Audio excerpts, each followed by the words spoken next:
When Michael slips away from his role in the soap, he's a real-life rock and roller. What's your name? What's your name? Who's your daddy? That's what Michael was doing when this guy jumped in the act. The unwanted extra is 23-year-old Mark Pena. Cops say he attacked Damien while Michael was belting out his newest hit in Boise, Idaho. All of a sudden, from the right stage, we see this guy blundering onto the stage. And my initial thought was, this guy, here he is, he's going to dance with this guy that's getting off the stage. And the next thing we see is this guy just lunges onto Michael Damien.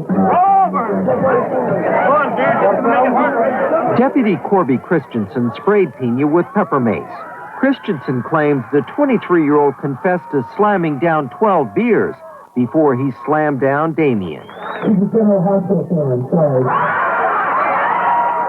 He was pretty incoherent. He did a little bit of hollering. He didn't like the song.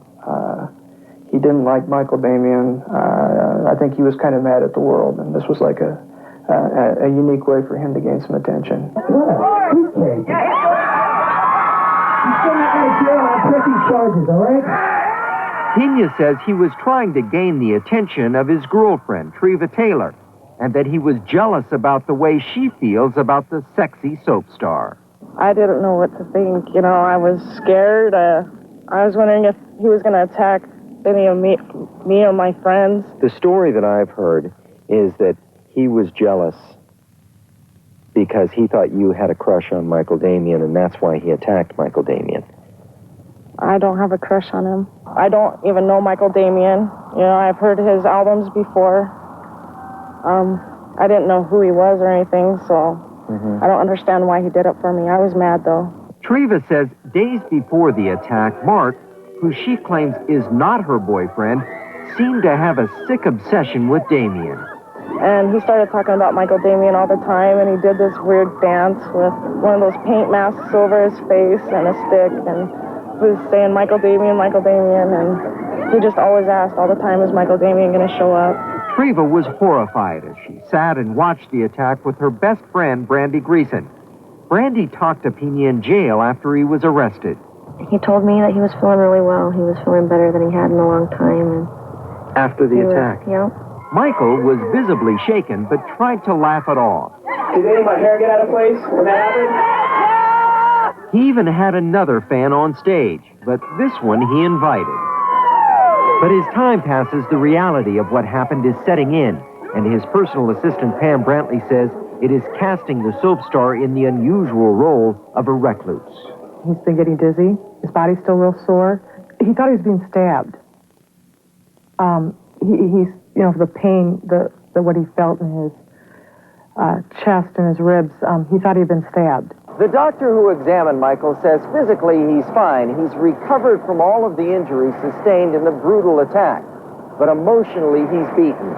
And that forced him to pull out of his role here in Joseph and the amazing Technicolor Dreamcoat in Chicago, where he was filling in for his good buddy Donny Osmond. And as of right now, there is no word when Michael will even make his next public appearance. Michael is so shook up, he also canceled his tour for his new single, Time of the Season. In fact, he promised a current affair an interview about the attack, but was too upset to even talk about it. He's told by this actor that, you know, he can't go on. He's got to go and rest. Emotionally, is he angry, scared, what? All of the above. I think it's always going to be there now. I mean, it's something I don't think you can ever forget. Every time he gets up on stage, I think there's going to be maybe that in the back of his mind. But like I said, the cautiousness and stuff, that we can look at that as being positive, because there can be somebody out there who has a gun or a knife. Pena is charged with battery. He faces a $500 fine and a 6-month jail sentence if convicted. But for Michael, this real soap opera crisis has hit him hard, and it may be sometime next season before he recovers from this episode. And let me try with pleasured hands to take you in the sun to Flash, the rodeo monkey.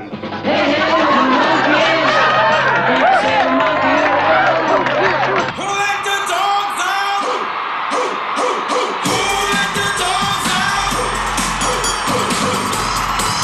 Lance actually very familiar in this forum. He is an old standby on Norwegian Cruise Line, does his own one-man show. He's actually the star of the show. He's been doing it for 6 years. He said if he could find that gig on land, he'd be a really happy person. I wonder what he's dreaming about.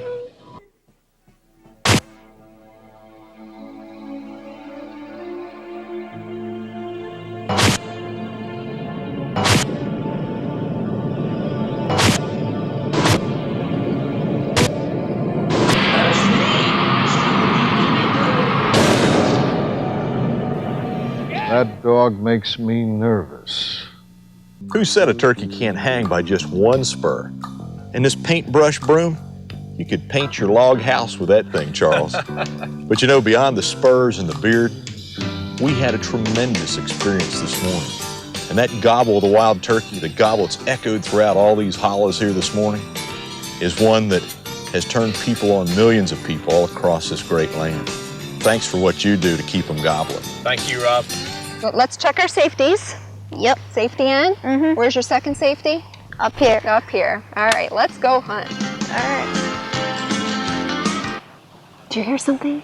Yeah, wait, there's one over there. There he is. Mom, he's coming around the other side of the tree. I'm gonna get him. Go ahead. Good shot, Justin. Only 5 minutes in the woods and you got one. Great job. I saw him coming. You're gonna put some meat in the freezer this year, I think. I promised him a squirrel sandwich, and that is what he's gonna get after school. You've heard of tuna melts or patty melts. Why not squirrel melts? Well, this is Justin's squirrel. It's a nice, young, tender squirrel, and we're gonna start by poaching this. I've got some simmering water. He's kind of cute. I'm gonna put his little tender butt in there. Now when it's all done and cooled, you want to pick all the meat off the bone and shred it. And I've got some already done here. I've got probably about a cup and a half of meat. Now I'm adding pecans. You can use, again, what kind of nut you like. Cashews work really well, but I like pecans. You know how squirrels like nuts. And then to that, just add some mayo. Stir that all around.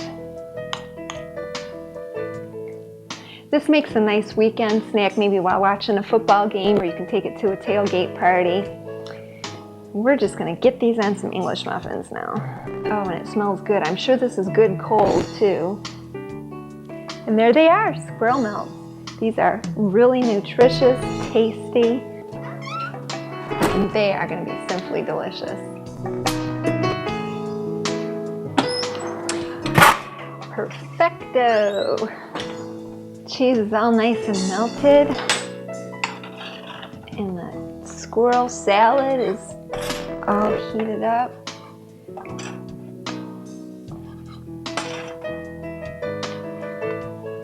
Squirrel melts, you must try them.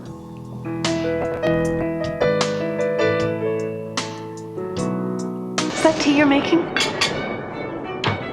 You must return to your room. What are you talking about? Hands up.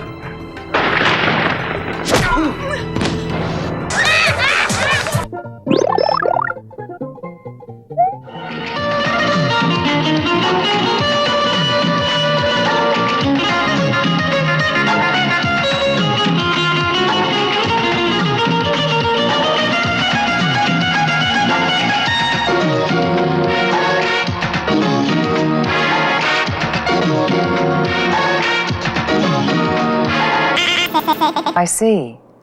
They're coming. They're coming. They're coming from all over to witness the battle of the female dancers at Watts every Tuesday night. See the Mercedes Ladies versus the Rump Shakers.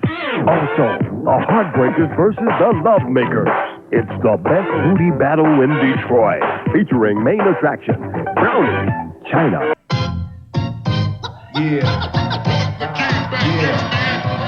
That's how you get a crowd fired up. Yeah. Well, I tell you, he is having fun out there. He's giving the crowd their money's worth, that's for sure. Not only does he have a great physique, Lon, I mean, he's presenting it very well. He's having fun with it. But, you know, he's taking the time. He's not just a dancer. He's showing the quality of his muscle, too. I guess he can get away with something like that, considering he's... Jalen Ricks is an ex-gay who's now an openly gay recording artist. He says being part of a malign minority group is not the life he would have voluntarily chosen. In fact, he spent a year and a half in an ex-gay group trying to change. At that point, I was going to church several times a week. I was